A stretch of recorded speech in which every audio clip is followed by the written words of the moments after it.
À marée basse, la baie de Somme se découvre, laissant apparaître ses lacs, ses lagunes et ses prés salés. Impression de bout du monde. Grand site de France, la baie appartient au club très fermé des sites naturels d'exception, comme la baie d'Alongue ou celle de San Francisco. Depuis la commune du Crotoy, au cœur de l'estuaire, il y a un belvédère unique. Rares sont ceux qui possèdent la clé pour accéder au toit terrasse. Depuis 2017, Bertrand Albach est le gérant de cet hôtel qui domine la ville et l'une des plus belles baies du monde. Qu'est-ce que c'est beau? Comment ne peut-on pas être émerveillé par rapport à ça, en fait? C'est impressionnant. On ne peut pas se lasser. C'est toujours changeant. Les lumières sont changeantes, le spectacle est changeant. C'est un véritable tableau vivant. Il faut bien considérer que la baie de Somme, c'est la superficie de Paris, donc c'est immense, c'est phénoménal. Et il faut aussi considérer que le Crotoy, en fait, c'était une île à la période du Moyen-Âge. Et il y a une très belle illustration qui le présente justement à l'église, en fait, un ancien tableau qui vous montre ça. À l'image du Mont-Saint-Michel, le Crotoy était entouré d'eau. Une autre époque, celle de Jeanne d'Arc, qui fut emprisonnée ici par les Anglais avant d'être envoyée au bûcher. Au fil du temps, la baie de Somme a su se libérer, évoluer, se réinventer. Les cabanes de pêcheurs se sont transformées en chalets, puis en villas.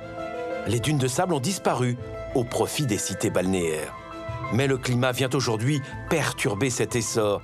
Des villes comme Fort-Mahon doivent protéger leurs villas et infrastructures du bord de mer. L'hiver, pour se protéger des colères de la mer, on crée des dunes artificielles. Le sable est pompé d'une plage pour être déposé aux endroits les plus vulnérables de la ville. Plus loin, Cailleux-sur-Mer est régulièrement attaqué et inondé par la mer.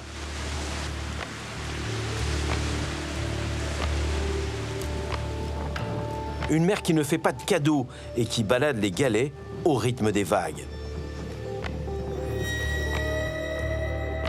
Résultat, ce sont des norias de tracteurs qui transportent des milliers de tonnes de galets aux endroits les plus fragiles, 4 à 5 mois par an. Les galets, le sable et les falaises de craie qui font la richesse de la région, mais pas seulement. Holt, un village perché sur la falaise, est menacé. Rien d'étonnant à cela, la mer monte, grignote les parois et les pluies extrêmes les fragilisent encore plus.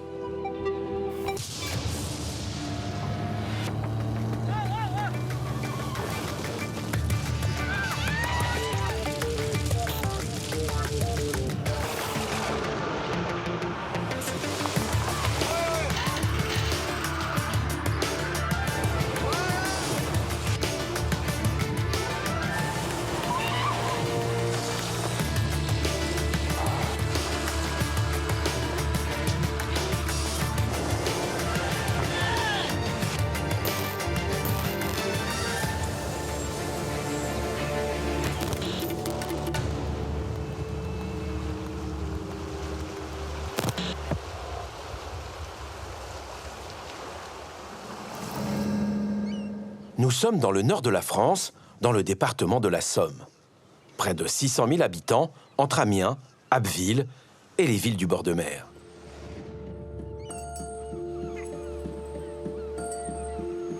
Notre voyage démarre au sud du département. Nous survolons ici la ville de Holt. Elle domine la Manche depuis son sommet, sorte de belvédère située à une quarantaine de mètres de haut.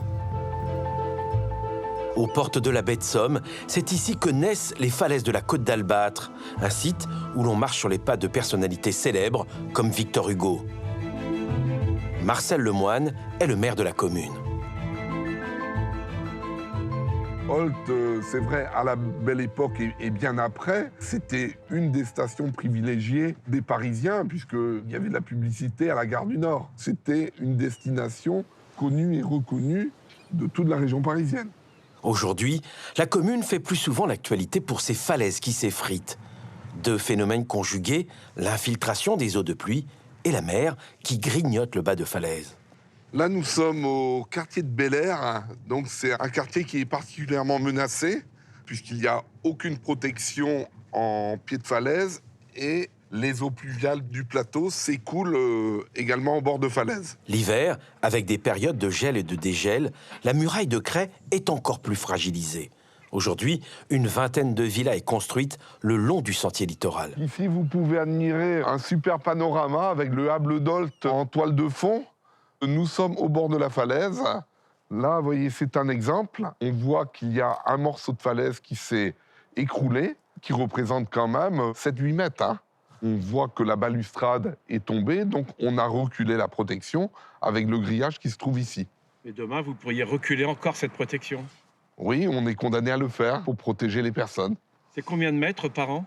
Ici, ponctuellement, de 5 à 8 mètres, mais devant le bourg d'Olt, il n'y a eu aucun recul depuis que la digue a été construite. Et là, pourquoi vous ne faites pas de digue en dessous? Parce que pour des raisons financières et budgétaires, il est impossible de protéger toute la falaise d'Olt au Cap d'Antifer, près du Havre. C'est totalement impossible.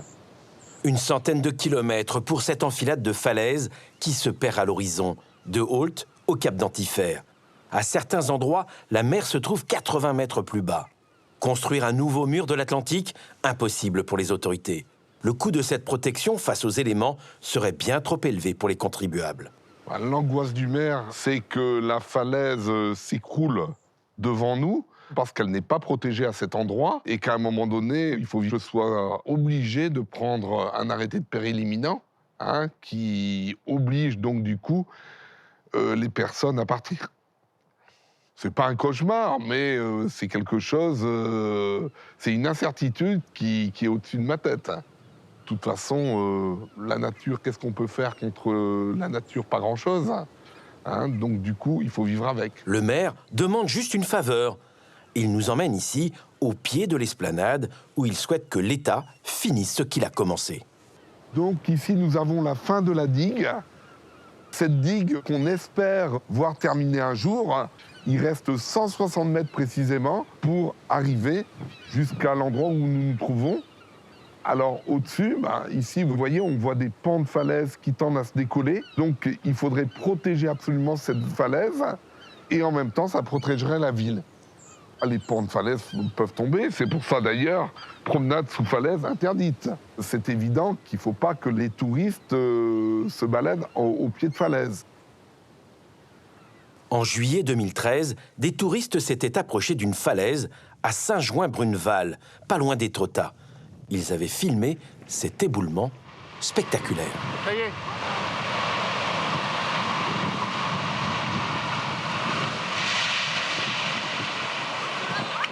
Allez, reculez les enfants. Si on fait le nécessaire pour poursuivre cette digue, je suis persuadé qu'on arrivera à défendre complètement la ville. Là, on voit quand même les restes d'une maison.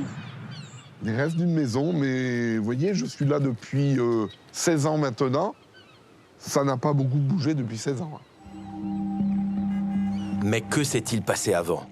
Au début du XXe siècle, grâce à cette vieille photo, il est possible de remonter le temps et l'histoire d'une falaise qui s'est écroulée.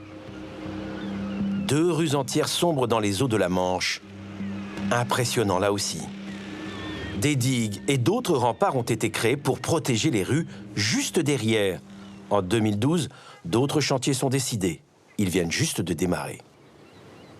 Là, on fait des travaux, il y a un danger, donc on est en train d'anticiper sur ce danger en faisant effectivement le redéploiement des réseaux d'assainissement qui consiste tout simplement à protéger les habitations. En cas d'éboulement de falaise, les gens continueront à avoir de l'eau et à être assainis.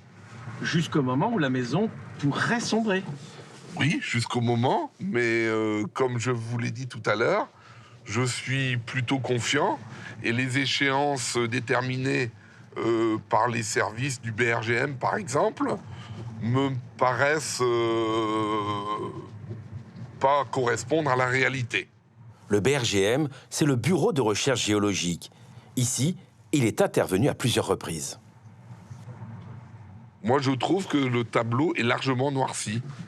Mais pourquoi? Quel intérêt? C'est quand même la sécurité des habitants. Vous savez, bien souvent, les administrations dressent le parapluie lorsqu'il y a un danger. Parce qu'il y a une responsabilité à un moment donné à assumer. Hein? Donc aujourd'hui, bien souvent, ces responsabilités sont assumées par les maires. Élu en juin 2020, Marcel Lemoine est revenu sur la politique menée jusque-là.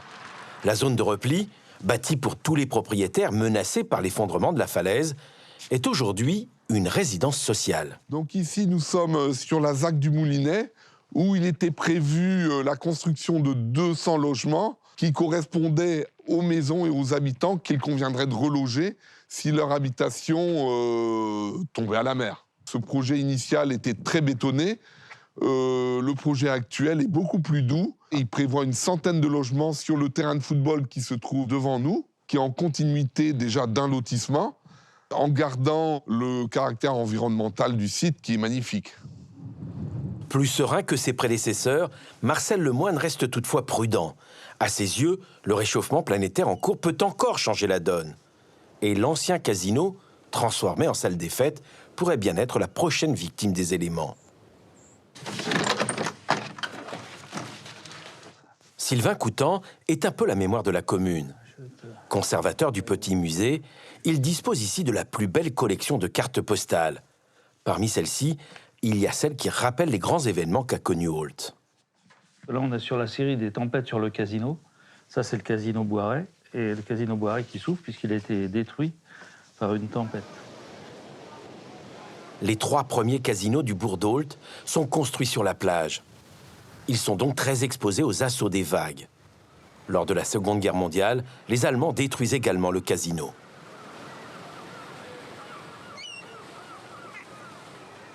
Les casinos étaient placés directement sur la plage, en fait, ce qui explique qu'ils étaient très vulnérables aux assauts de la mer. Et le dernier casino a été remonté d'un cran pour résister justement, et jusqu'à présent, le mur de soutien et son emplacement fait qu'il est pérenne. En place, et puis on étudiera. Dans ces valises, il y a d'autres trésors. Mais il préfère nous emmener sur le terrain, sur un site plus vulnérable encore que le centre-ville. Nous voici au bois de Cise. C'est toujours dans la commune de Holt, quartier chic et résidentiel. Surprise, la falaise est interrompue sur plus de 100 mètres. À la place, il y a ce que l'on appelle une valeuse avec un accès direct à la mer. L'histoire est celle d'un autre temps où l'homme n'avait peur de rien. Ici, ce que vous pouvez voir sur les falaises, c'est qu'elle a été entièrement travaillée par l'homme. Alors pourquoi tailler la falaise? Bien parce que on voulait faire une station balnéaire ici en 1898, mais il n'y avait pas d'accès à la mer. Donc la falaise a entièrement été taillée pour le promoteur. Il faut s'imaginer des gens qui étaient accrochés avec des cordes et qui creusaient ici avec des chariots et autres. Et à la main, tout cela a été creusé. La nature a horreur du vide. Alors, la mer se faufile et à chaque tempête, elle gagne du terrain. On s'aperçoit qu'ici, on avait un rebond qui était assez important par rapport à ce que l'on voit actuellement. Il y avait d'ailleurs un tas de grottes et cette plateforme qui, tout cela a entièrement disparu. On voit d'ailleurs la villa Lumène qui est au-dessus, qui était également assez loin du bord, alors que maintenant, elle est vraiment très proche du bord. Sur ces cartes postales, la villa Lumène est de style mauresque. Elle a depuis été détruite. À la place, il y a cette construction plus moderne. Bon, ici, vous voyez, c'est vraiment danger de mort. La falaise peut tomber à tout moment. Il faut vraiment être très prudent. Prudent, surtout quand Météo France annonce des risques d'orages violents ou de tempêtes. Ici, on peut voir les restes des constructions qui pendent dans le vide. Là. Donc, c'est bien la falaise qui a reculé. Au-dessus, il y avait un garage qui est également tombé. Il ne reste plus que la porte du garage sur cette falaise. Les épis qui sont là, auparavant, étaient accolés à la falaise. Mais en fait, on voit bien que la falaise a reculé et s'est complètement désolidarisée de ces épis. Quand il se promène sur la plage, Sylvain Coutan peut très vite identifier des traces du recul du trait de côte. Ce que l'on voit ici, ce sont des bases, des restes de base de la falaise qui a été reniée. La falaise, avant, elle allait jusqu'à la marque noire que l'on voit ici. On voit bien que c'est le socle qui reste de l'ancienne falaise. Au-dessus de cette falaise, rien ne serait dramatique s'il n'y avait pas ces infrastructures, hôtels, restaurants et villas Belle Époque. Toutes ces propriétés sont aujourd'hui vulnérables, comme la villa Lumène qui a subi à travers son histoire des changements notoires. Donc voilà, la très belle Villa Lumène, qui a été acquise par le CISE en 2012, a une caractéristique unique, peut-être au monde, c'est que c'est la première villa sécable. Hop, passez par là, je vais vous aider. Guillaume Sanson est l'un des propriétaires. Fanny Velin est son avocate. La seule villa sécable au monde où se trouve, voilà, ici, la villa a été coupée au lapidaire. Ça veut dire que plus personne ne peut ni aller dans la maison sur cette zone, ni aller sur le jardin. Pourquoi? Parce que le BRGM a estimé qu'il y avait risque. Donc, si ça tombe, eh ben, ça tombe, la partie de la maison se décrochera et là, ça partira également à la mer. Un dispositif inédit qui évite de perdre toute la propriété. Seule la partie située à l'avant pourrait s'effondrer. Voilà, une très très belle chambre. Par contre, ici, zone interdite, verboten, pericoloso et borghesi. Pas le droit d'entrer. C'est fou, hein? Une maison sécable. Hein, même Jules Verne, qui venait ici, je pense, aurait eu du mal à imaginer ce genre de choses. Un peu plus de 40 mètres au-dessus de la mer et quelques mètres seulement avant l'abîme. Si Guillaume Sanson est accompagné de son avocate, c'est qu'il se trouve face à un casse-tête. Propriétaire de la Villa Lumène, il l'est aussi de l'hôtel-restaurant Le Cise. Ici, le BRGM recommande de considérer la villa comme étant soumise à un péril grave à court terme.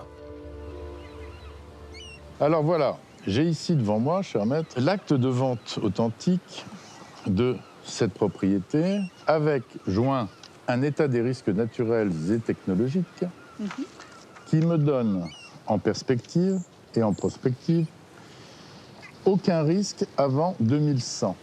Cette carte des risques a été réalisée en 2012. Ça, c'est l'hôtel de Cise. C'est là où nous sommes ici. actuellement. Voilà. Et on voit que le trait de côte en 1997, lorsque le plan avait été fait, était ici. Et le BRGM a prévu qu'en 2050, le trait de côte serait ici. Et puis en 2100, le trait de côte serait ici. La maison, elle est? Et la maison est ici. Donc en aucun cas, la maison était censée être touchée, même dans un délai de 100 ans. Et c'est là où le bas blesse, car depuis, une dernière étude montre qu'il y a un risque à plus court terme cette fois-ci. Nous avons investi plus de 3 millions, 4 millions d'euros environ dans les différentes structures. Nous avons créé un hôtel-restaurant. Maintenant, je veux savoir qu'est-ce qui va se passer, qu'est-ce qu'on risque, est-ce qu'on va pouvoir continuer notre activité? Sinon, est-ce qu'on va être indemnisé? On a étudié la jurisprudence et il se trouve que le Code de l'environnement ne vise pas le recul du trait de côte parmi les risques naturels pris en compte par le fonds Barnier. Le fonds Barnier est destiné à financer les indemnités d'expropriation de biens exposés à un risque naturel majeur. Dans le département de la Somme, il n'a jamais pu être utilisé. Mais qu'en est-il ailleurs? À moins de 5 km à vol d'oiseau, voici Criel-sur-Mer. Nous sommes en Seine-Maritime. Ici, des maisons menacées par le recul de la falaise ont été détruites. Nous étions là lorsque les autorités ont ordonné de raser cette ville-là. 16 maisons ont connu le même sort.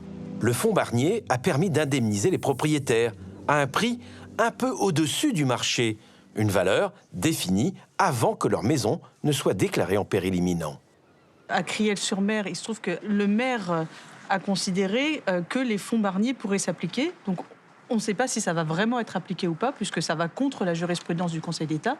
On va voir ce que ça va donner. Donc pour l'instant, on est dans une situation d'inégalité juridique entre différents propriétaires. Certains sont indemnisés, d'autres pas indemnisés. 2 poids, 2 mesures. Moi, je suis né à 18 km d'ici, à Cailleux, un village gaulois, où on est très têtu et on lâche pas le morceau. Et là, j'en appelle à tous les gens qui sont concernés, les commerces, les particuliers, parce que quand vous avez une maison, vous êtes retraité, vous avez réussi, vous avez aussi l'envie de transmettre à vos enfants ou à vos petits-enfants le bien que vous avez acquis, eh bien, je pense que ces gens-là, il ne faut pas les léser. Parce qu'on leur a dit, quand ils ont acheté, qu'il n'y avait pas de risque. On ne leur a pas démontré le risque. Pour mieux saisir l'importance des enjeux dans le département, il faut se rendre un peu plus à l'intérieur des terres. Nous sommes à l'aérodrome d'Abbeville. Le directeur de l'aéroclub, c'est Jean-Jacques Monvoisin. Il est né dans ce plat pays. Gamin, il rêvait d'emprunter les pas des pionniers de l'aviation. Les frères Caudron. On va faire un petit vol sur la baie Somme. On va revivre ce que les frères Caudron ont vécu lorsque la première fois ils ont fait voler leurs avions sur la baie, qui est un moment magique. Magique et révélateur de la manière dont les paysages de la baie de Somme se sont métamorphosés au fil du temps. Pour la baie de Somme.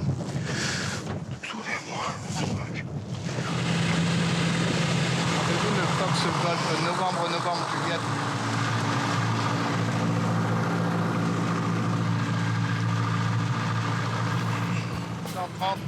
Décollage.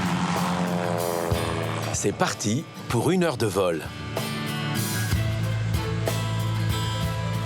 C'est toujours un plaisir, au moment où on décolle l'avion, de sentir voler comme les oiseaux.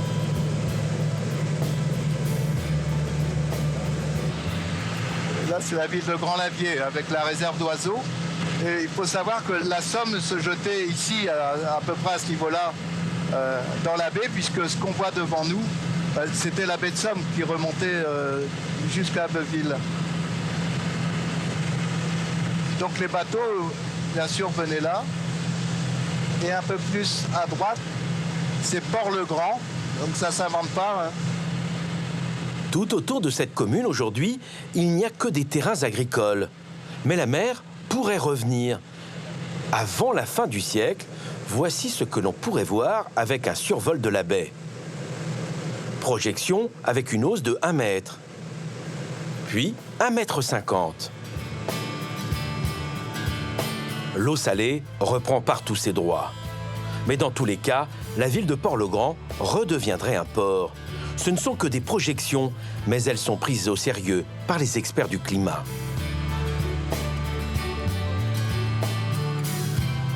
La baie de Somme pourrait alors de nouveau ressembler au paysage que les frères Caudron avaient découvert lors de leur premier vol dans la région.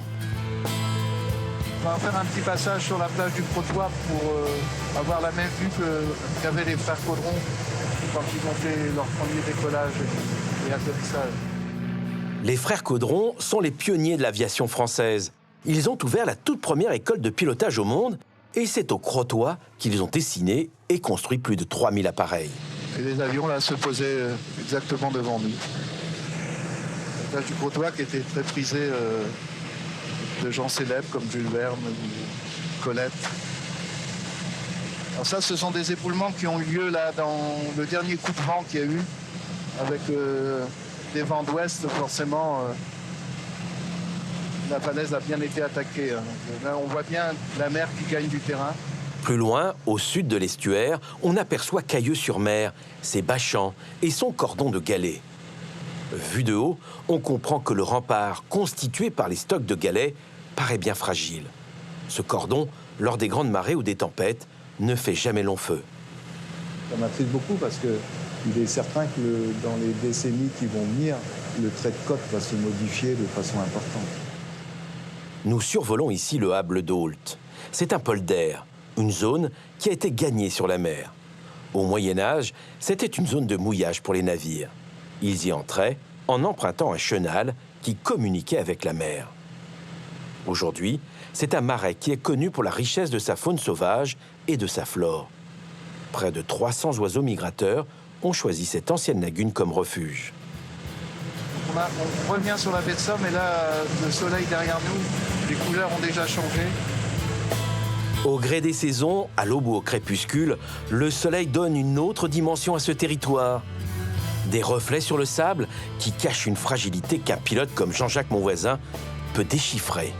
Ce qui m'attriste aujourd'hui, c'est l'ensablement de la baie, parce que forcément, nous, pilotes, on le voit nettement. On voit même parfois des bateaux échouer, hein, parce qu'ils veulent rentrer un peu tard, ils attrapent le sable. C'est surtout ça qui m'attriste.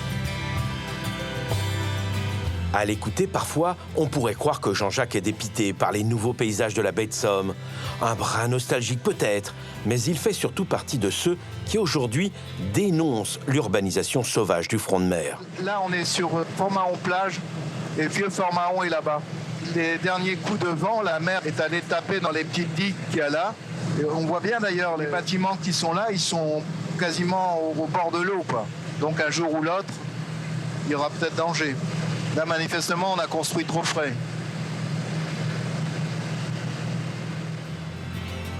Fort-Mahon est notre prochaine étape. Nous allons nous rapprocher. Mais avant de découvrir les zones les plus fragiles du bord de mer, un petit rappel historique s'impose. Rendez-vous à l'Office du tourisme. C'est lourd. Au moins, bon, il y a 40 kilos à l'intérieur. Et c'est 40 ans de beaucoup de travail, beaucoup de kilomètres pour répertorier toutes les cartes. Et les trésors, oui, beaucoup de trésors. Des valises comme celle-ci, Francis Silver en a une quarantaine chez lui, soit 2 tonnes environ de cartes postales. Fort-Mahon a été construit en 1875, les premières maisons de masure de pêcheurs.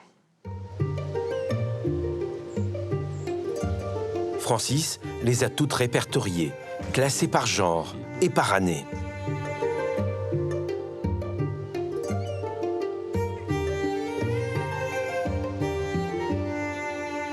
Ici, je vais vous faire une belle photo. On voit vraiment des super chalets. Ça n'aurait pas été détruit aujourd'hui, ça a été magnifique comme tout. Les éléments, puis les Allemands, pendant la Seconde Guerre mondiale, font disparaître les premières constructions.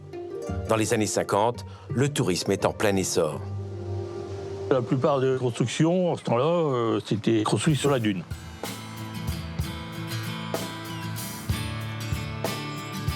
Sur cette image aérienne, la ville de Fort-Mahon-Plage est posée sur le sable, enclavée au cœur du massif dunaire. Résidence touristique, club de vacances, commerce, la commune vit plus l'été que l'hiver. Alors, ces dernières années, la ville s'est agrandie au sud du boulevard maritime. 400 appartements de plus. Alain Baillet, le maire, est très fier de nous montrer ce nouveau quartier, les pieds dans le sable. Fort-Mahon est construit sur la Lune. Donc effectivement, en dessous, oui, c'est de la Lune. Là, ici, ça a à peu près une dizaine d'années. Et les autres là-bas ont 4-5 ans. Tout cela sont les derniers construits, qui ont terminé l'année dernière, pour la plupart. La majorité de ces appartements sont fermés 10 mois sur 12. Les résidents ne viennent que pendant l'été, en dehors des périodes de tempête et des chantiers de réensablement de la Grande Plage. Salut Olivier, tout va bien? Ça va. Bon, j'ai vu que vous mettiez en même temps un peu en bas de digue, là ici, devant le poste de secours et tout. Ouais. Et là-bas, vous en avez mis assez? Ouais, ça devrait être ouais. pas mal. Encore une bonne dizaine. Ouais. Encore une bonne dizaine de remorques pour protéger la digue pour les prochaines grandes marées.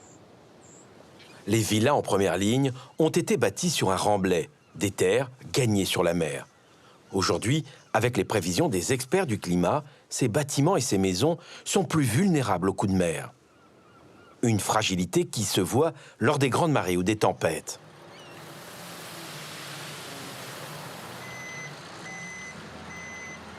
Du matin au soir, 2 employés de la mairie pompent du sable au nord de la plage. Ils le transportent ensuite au sud. Remorque après remorque, ils reconstituent une dune artificielle. À Cailleux, c'est les galets, nous, c'est le sable. Si on ne prenait pas du sable au nord pour amener au sud, on aurait déjà la digue qui serait pratiquement sous l'eau et la route serait déjà défoncée. Ça, c'est clair. Oui, c'est un travail de Shadok, c'est vrai. Mais la mer est plus rapide que nous et il nous reprend plus vite le sable que nous, on l'amène. 6 à 7 mois de l'année, qu'il pleuve ou qu'il neige, les tracteurs de la ville multiplient les allers et retours. Seul impératif, ces travaux ne peuvent avoir lieu qu'à marée basse. Un travail de Sisyphe qu'il faut recommencer après chaque tempête ou marée d'équinoxe. On met environ 40 à 50 remorques par jour, chargées à 17-18 tonnes à peu près. Et en une marée, tout part. On revient le lendemain, il n'y a plus rien, c'est plat. Ça doit être dur, ça, non? Bah, à la fin, ouais, on se lasse quand même. On a l'impression de servir à rien, ouais. Ce quartier, il n'y a que des résidences secondaires, hein. Tout est fermé en ce moment. Ah ouais, bah oui, c'est pas des Fort-Monnais qui y habitent, ça c'est sûr, hein, mais on le fait quand même. Sont-ils condamnés à vie à réaliser ces travaux, à protéger les résidences bâties sur le front de mer? Pourquoi avoir construit derrière alors qu'on savait que c'était déjà vulnérable? Ah, ça c'est... C'est irresponsable quand même. Non, c'est pas irresponsable. Les terrains à bâtir étaient là. Il y a des immeubles qui sont construits depuis pratiquement 40, 50 ans. Et après, ça a continué. Aujourd'hui, la crainte des gens qui ont les appartements, c'est de voir cette digue et cette route s'effondrer. Après, danger, le terrain était constructible. Il n'y a eu aucun recours. Il n'y a eu aucune interdiction de construire par rapport à là.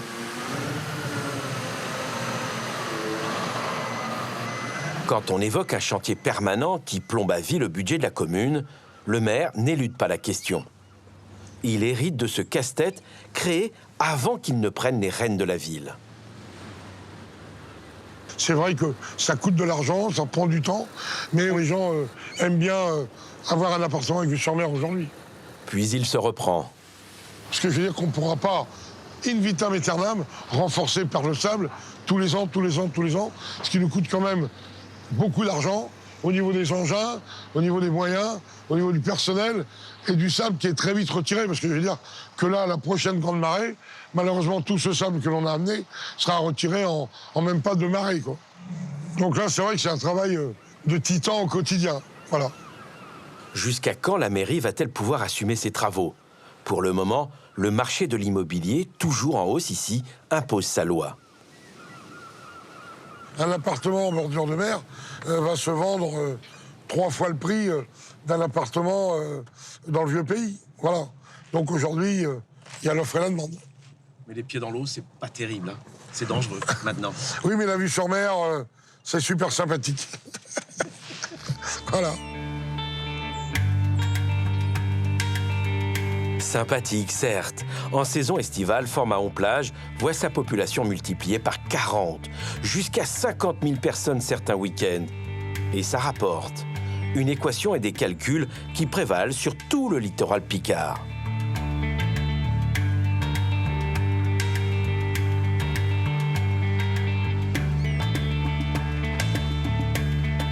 Nous quittons Fort-Mahon-Plage pour Cayeux-sur-Mer. 2500 habitants à l'année. Ici, pas de plage de sable blanc, mais des galets. Et l'hiver, son lot de tempêtes et de submersions marines. Aubin-Gandon travaille pour le syndicat mixte de la baie de Somme. Ça arrive quand il y a des tempêtes conjuguées à des grandes marées, qu'il y ait des paquets de mer qui passent au-dessus du cordon de galets, au-dessus de la digue, devant Cayeux. Et donc ces paquets de mer viennent ensuite sur le boulevard maritime qui est là.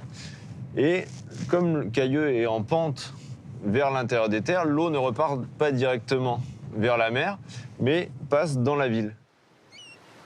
Pour se protéger des assauts de la mer, la commune dispose de ce cordon de galets, sorte de digue naturelle. Un tracé étroit qui montre toute la fragilité des lieux. En février 1990, les vagues et la houle n'ont fait qu'une bouchée de ces protections. Inondation des bâchants, des zones gagnées sur la mer. La ville n'a pas été épargnée, pas plus que le front de mer Picard. Depuis, le syndicat baie de Somme supervise les travaux de renforcement des digues. Aubin-Gandon est chargé de surveiller le littoral et ses chantiers. La digue, on la surveille quasiment quotidiennement. Dès qu'il y a une grosse tempête, là, on fait des plus gros rechargements. Là, on va recharger 30 000 tonnes de galets. Ça fait environ 1500 trajets.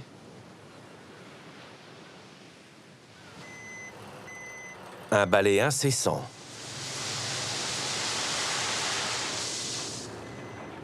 Après chaque tempête, il faut d'abord charger les remorques dans cette carrière.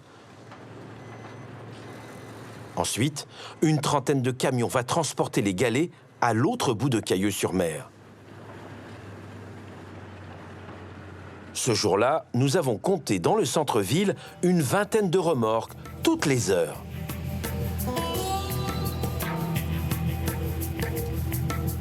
Heureusement, la ville est quasi déserte et la plupart des commerces fermés. Ce chantier n'a qu'un seul objectif, renforcer la digue avant un autre coup de mer. Sur place, un technicien vérifie ses paramètres.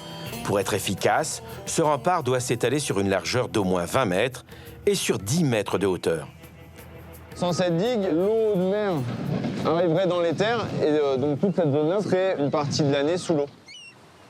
Tant qu'il y aura des enjeux derrière qu'on souhaite protéger, il faudra entretenir cette digue.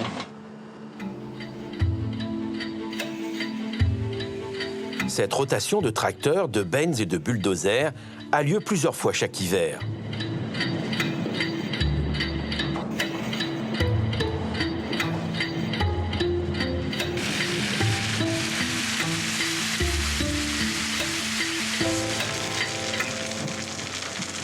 Surtout à la veille d'une tempête ou d'une grande marée, car il faut éviter à tout prix qu'une brèche ne se forme. Vous avez passé votre vie à faire le shadow? Ah bah c'est vrai que ça peut durer très longtemps à entretenir sa digue et on peut y passer notre vie effectivement. Il faut coûte que coûte stabiliser le cordon. Au lendemain de la submersion marine de février 90, des dizaines d'épis sont réalisés et placés perpendiculaires à la plage. Le coût de l'opération à l'époque est exorbitant, mais les ingénieurs sont convaincus de son intérêt. Le but de ces épis, c'est de ralentir ce mouvement de galets pour maintenir les galets plus longtemps sur la digue. La tempête fait partir les galets vers le nord et si on les ralentit un petit peu, on maintient une digue en bon état plus longtemps. Retenir les galets, une obsession sur des dizaines de kilomètres. Un peu plus loin, toujours dans la commune de Cailleux-sur-Mer, d'autres travaux commencent. Ils ont été décidés dans l'urgence au lendemain d'une tempête qui a aussi fragilisé le cordon de galets. Cette fois-ci, ce sont des pieux qui sont enfoncés pour maintenir au mieux les galets qui ne font pas le poids face aux déferlantes. C'est un chantier de plusieurs semaines. L'objectif est de maintenir ce chemin touristique, la route blanche. Chaque été, elle est empruntée par des dizaines de milliers de cyclistes ou d'amoureux de la faune et de la flore. Derrière ce bunker, une colonie a pris ses quartiers. En se rapprochant, on découvre des phoques et des veaux marins qui se prélassent au soleil. C'est l'un des spots les plus importants d'Europe. Ces mammifères marins sont protégés car menacés d'extinction. Nous sommes au nord de Cailleux-sur-Mer. Ici, une équipe de chercheurs de l'université de Rouen s'intéresse à ce trésor que constituent les galets. Alors ici, on marche sur un énorme volume de galets. On a l'impression que ce sont juste des cailloux, de banals cailloux. En fait, c'est un vrai trésor. Ces galets, ils ont à la fois une valeur économique. Ils sont sur ce secteur à plus de 99% de silice. Et donc, ils vont pouvoir être utilisés pour tout un tas d'applications intéressantes dans le monde. Et puis, le deuxième intérêt, c'est que ces reliefs constitués par ces galets, en fait, vont protéger le littoral qui est situé derrière nous des assauts de la mer, en particulier des assauts des houles et des événements de tempête importants.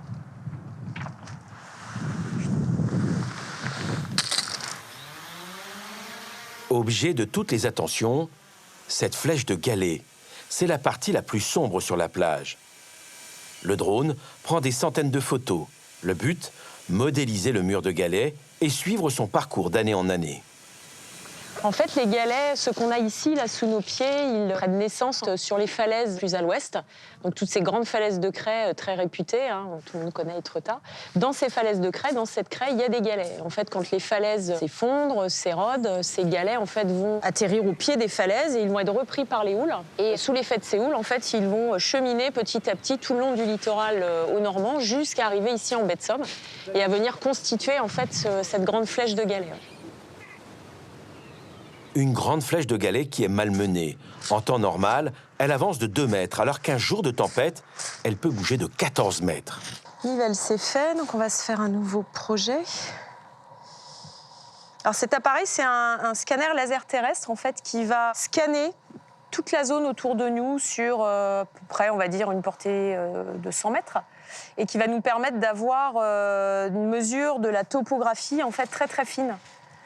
C'est important de connaître la topographie de la flèche, du cordon de galet, puisqu'en répétant les mesures dans le temps, en fait, on va voir cette forme évoluer. Et en fonction de cette évolution de forme, en le mettant en relation avec des données de courant, de houle, on va pouvoir mieux comprendre les mécanismes qui sont responsables du déplacement de la flèche de galet.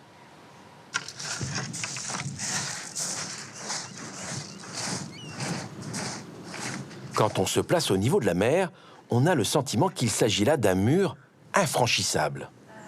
On le voit comme ça, il fait plusieurs mètres de haut. On a cette impression, mais néanmoins, quand la marée est haute, pour peu qu'on ait de la houle, un événement de houle un petit peu soutenu, en fait, ces galets vont se mettre à bouger. Le déplacement de l'ensemble de ces galets va faire progresser cette flèche petit à petit vers le nord. La baie de Somme n'a jamais cessé d'évoluer. Les paysages se transforment et parfois de manière radicale. Au Moyen-Âge, Cayeux-sur-Mer et le Crotoy n'étaient que des îles, puis des presqu'îles. Autour, de nouvelles terres sont apparues, comme le parc du Marcanterre. Pour mieux comprendre ce cycle, il faut suivre encore les pas de Sophie Lebeau. Ici, on est à la Chapelle des Marins, à Saint-Valery-sur-Somme. C'est un site intéressant puisque ça offre un panorama magnifique en fait, sur l'intérieur et l'embouchure de la baie de Somme. Ici, en face, la ville du Crotoy. Un petit peu plus loin devant nous, le phare du Hourdel, ce petit phare blanc.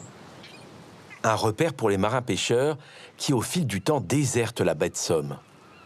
Cette baie, en fait, elle n'a pas toujours ressemblé à ça par le passé, et en particulier ce qu'on voit bien ici sur cette carte de 1744, c'est qu'on avait finalement un estuaire, un véritable estuaire, avec une navigation qui était possible entre Abbeville et la baie de Somme, ce qui n'est plus du tout possible actuellement. En fait, l'homme a vraiment aménagé de manière très importante la baie pour y vivre, tout simplement, pour y dérouler ses activités. En particulier, un des grands aménagements a été la construction en fond de baie d'une grande digue. Alors, c'est une digue qui permettait le passage du chemin de fer de la baie de Somme. À la fin du 19e siècle, ce train entre en service. Il circule sur une digue qui empêche les eaux de la Somme de poursuivre leur route vers l'embouchure et la Manche. L'homme modifie alors la région et la topographie des lieux. À partir de ce moment-là, en fait, les sables qui arrivent du large vont rester stockés, piégés en fait, dans la baie. Plus d'estuaires et naissance de la baie de Somme telle que nous la connaissons aujourd'hui. La flotte de pêche se réduit alors comme peau de chagrin. Témoin, ces épaves échouées au port du Crotoy. L'économie locale connaît alors un bouleversement. Le tourisme s'installe durablement. Mais ici, en première ligne des changements provoqués par le réchauffement planétaire, on essaie de s'adapter et de devenir plus résilient.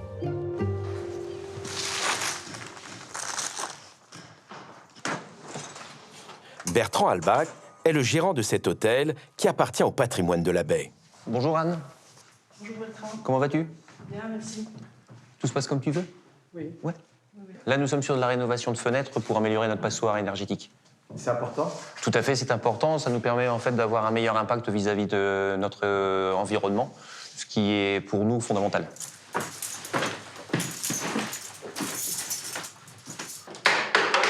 Grâce à ces doubles vitrages, les économies pour l'hôtel seront importantes. Mais plus encore, pour Bertrand, l'enfant du pays, c'est l'empreinte carbone de l'établissement qui diminue. Un chantier qui s'étale sur plusieurs semaines. L'hiver, les tourelles sont en première ligne. De plus en plus, on a des tempêtes qui sont assez violentes, puisqu'en fait, on a 100 km/h de vent à peu près. Donc, c'est un bâtiment qui va le prendre en direct. Après, quand vous avez les grandes marées, en fait, vous voyez ici, ça commence à taper juste en dessous de l'hôtel. Donc, on a 4-5 tempêtes par an, en fait, de 100-120 km/h. Donc, c'est l'élément qui se déchaîne, c'est ça qui est beau, quoi. Je trouve ça beau, moi. Il suffit de regarder, en fait. On a un élément qui est magique, c'est un élément qui est tout le temps mobile. On a la force de la nature, on a la souplesse, la légèreté, on a tout, en fait, ici. En fait, on est dans l'élément naturel. Et ça montre toute sa puissance, ça montre toute sa beauté. Enfin, il suffit de venir ici pour se rendre compte, entre guillemets, qu'on n'est pas grand-chose. Humilité face aux éléments. Pour Bertrand, il est essentiel de modifier ses comportements pour alléger la facture énergétique. Mais les propriétaires de l'hôtel vont plus loin. C'est même dans l'ADN de l'entreprise. Leur philosophie, s'adapter au changement climatique et adopter des mesures pour réduire leur impact sur l'environnement. Aujourd'hui, dans leur restaurant, ils se fournissent le plus possible auprès des agriculteurs et des éleveurs locaux. Kylian, tu peux me lancer 3 fish and chips, s'il te plaît, en direct.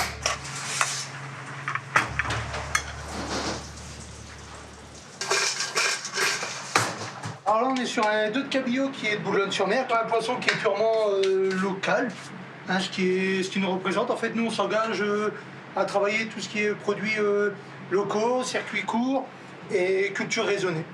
Là, Kylian, on aura 2 millions de porcs, un fish and chips, 4 lasagnes et un parmentier, s'il te plaît. Alors le chef, c'est un crottellois de souche. Donc pour la même chose, sur le chef, on s'engage à travailler local. Après une courte expérience, loin de sa terre natale, Guillaume est revenu derrière les fourneaux des Tourelles. Ici, il peut profiter des richesses locales pour créer une cuisine locavore. Quand on fait le tour de ce qui se situe aux alentours, au niveau poisson, etc., c'est vrai que ce serait dommage d'aller chercher du saumon alors qu'on a une baie qui est riche quand même. Enfin, dans la baie propre, plus maintenant, mais au large Tréport, Dieppe, Boulogne, etc., c'est vrai qu'on est sur des zones assez riches en pêche. On a le cabillaud, le lieu, le carlet. Là, en ce moment, on a la coquille Saint-Jacques aussi. Kylian, tu m'as mis les pots de sauce tartare sur les assiettes, s'il te plaît? Ils sont juste là. Poissons locaux et une même démarche pour les légumes. Une carte culinaire de la baie de Somme et de ses alentours. Donc là, on est sur des navets boules d'or qui sont de production de viron chaud. Donc comme vous pouvez voir ici, en fait, on a quelques petits coups. Donc voilà, en fait, ça explique le pourquoi des coups, c'est que c'est une production qui est faite manuellement. En fait, il n'y a rien d'industrialisé. C'est des gens comme vous et moi qui se lèvent le matin pour aller travailler leur terre, etc., semer, récolter. Donc là, on a une petite pomme de terre qui s'appelle la vitelotte. C'est une pomme de terre qui est picarde et qui a une chair violette, qui est assez sympa, originale, et qui apporte des couleurs en fait sur l'assiette. C'est une pomme de terre que nos clients ils raffolent. C'est vrai qu'on travaille en écrasé ou mousseline ou voilà. En fait, on laisse libre recours à la créativité du chef. Petite purée vachement crémée, salée, poivrée, naturelle, mais ça suffit à elle-même. Et là, on est sur une poêlée chou-fleur, rutabaga et navet boule d'or, ciboulette, salée, poivrée, classique, simple et bon. Un menu local, une politique bas carbone et une philosophie terroir. Cette démarche fait des petits avec l'association Baie de Somme Zéro Carbone qui regroupe des commerçants de la région. Tous sont impliqués dans cette démarche comme le propriétaire du domaine du Val. Dans sa propriété, il n'y a que des chalets sur pilotis pour une immersion au plus près de la nature. Mais Xavier Menson le reconnaît, il a la pression. Pareil, c'est pour aussi s'inscrire dans cette dimension-là. Là, on bosse pour nos enfants. Et d'ailleurs, aujourd'hui, nos enfants nous reprochent déjà suffisamment d'avoir leur laissé un peu le bazar, voire le bordel. Moi, j'ai mon fils qui nous dit, oui, ça, globalement, vous avez laissé une terre, il n'y aura plus de ressources, il n'y a que des dettes. Et puis, en plus, aujourd'hui, il y a le nucléaire qui vient de tomber sur la tête. Donc ouais, c'est important. Voilà, donc là, voilà. Alors ça, c'est une maison qui est effectivement homologuée pour tourisme et handicap. Les gens, ce qu'ils veulent ici, c'est clair. C'est le calme, la tranquillité, la nature. Et ben voilà, le spectacle, il est là. Enfin, c'est ça. Ce jour-là, il reçoit des étudiants en BTS Tourisme. On a travaillé effectivement sur du red cedar en habillage plutôt que du sapin. En fait, c'est un bois canadien qui est d'une durabilité énorme. Donc d'ailleurs, on n'a pas besoin de repasser tous les ans un produit pour le protéger contre les insectes ou contre la pluviométrie. Quand il y a du vent, ça bouge. Ah ouais et là, quand on a eu la tempête, là, les 110, 120, moi, je pensais que les gens allaient partir, mais tout le monde est resté. Et le lendemain, non, les gens me disent « Oui, ça bouge ». Bah, je dis « Oui, mais il faut que ça bouge. Hein. Si ça bouge pas, ça... » Ces étudiants sont en dernière année. La visite de ce lieu leur permet de mieux saisir les opportunités du tourisme durable. Donc là, c'est notre jardin. On a mis en place un jardin potager bio, évidemment, qu'on a mis en place il y a maintenant une dizaine d'années. En fait, les gens peuvent se balader, voir que c'est qu'une carotte, que c'est qu'un poireau, que c'est qu'un haricot. Potager ludique et pédagogique. Les gens, ils veulent comprendre ce qu'ils achètent, ils veulent comprendre ce qu'ils consomment. Et ça, c'est vraiment un outil pédagogique pour que les gens comprennent, et surtout qu'il y ait aussi de la transmission par rapport aux jeunes générations, aux enfants. Voilà, bah, tu vois, une carotte, ça pousse dans la terre, une fraise, ça pousse dans la terre. Voilà. Suite de leur initiation à ce tourisme durable avec l'hôtel des Tourelles, pionnier du genre dans la région. C'est un hôtel qui a été ouvert en 1994 par une bande de copains belges qui ont vu cet établissement qui était donc à l'abandon et qui ont eu un rêve, c'était d'ouvrir un établissement en fait avec une dimension sociale et une dimension écologique. Je vais vous amener sur la terrasse, ça va nous permettre de voir l'ampleur du bâtiment. Il y a aujourd'hui près de 250 copropriétaires avec une volonté, réinvestir tous les bénéfices dans l'hôtel pour en faire un modèle de demain. Mais en France, il y a des règlements qui empêchent parfois d'aller plus loin. Alors pourquoi on aurait pu mettre des barres sur un toit? Nous sommes un hôtel écologique. Exact. Et ces panneaux solaires ont été refusés. Pourquoi? Mais non, c'est éthique. Non. C'est pas assez écologique. C'est pas une question d'écologie, justement. Aujourd'hui, les architectes de France refusent, entre guillemets, qu'on pose des panneaux solaires parce que nous avons une église juste à côté qui fait partie du patrimoine et qui est donc sur un patrimoine sauvegardé. Règlement d'un autre temps qu'il faudrait, à ses yeux, changer pour devenir plus résilient. Dans l'hôtel, il y a aussi ce potager, mais là encore, il pose problème. C'est un jardin d'agrément qui nous permet en fait d'avoir des herbes aromatiques, de faire un peu de culture. Mais ces cultures, vous pourriez penser que nous pourrions la mettre dans notre cuisine. Malheureusement, ce n'est pas possible. Nous n'avons pas les agréments. Sans agrément, nous ne pouvons pas en fait utiliser notre propre production. Un agrément, c'est qu'il me faudrait en fait un jardinier ou quoi que ce soit. Il me faudrait en fait, comment dire, c'est un métier à partir de là. Alors que techniquement, si je prenais mes herbes et que je les mettais dans mes plats, en toute honnêteté, je vous empoisonnerais pas. L'association ne reste pas les bras croisés. Elle se bat pour faire entendre raison à l'État. L'idée est de revenir à une politique où le bon sens prévaut. Pour les militants les plus actifs de la baie de Somme, c'est le seul moyen de faire évoluer les consciences et les règlements d'un autre temps. Les acteurs les plus impliqués dans ce combat disent que c'est le seul moyen de créer une dynamique positive et de changer de paradigme. Si les paysages de la baie de Somme évoluent, les mentalités doivent suivre.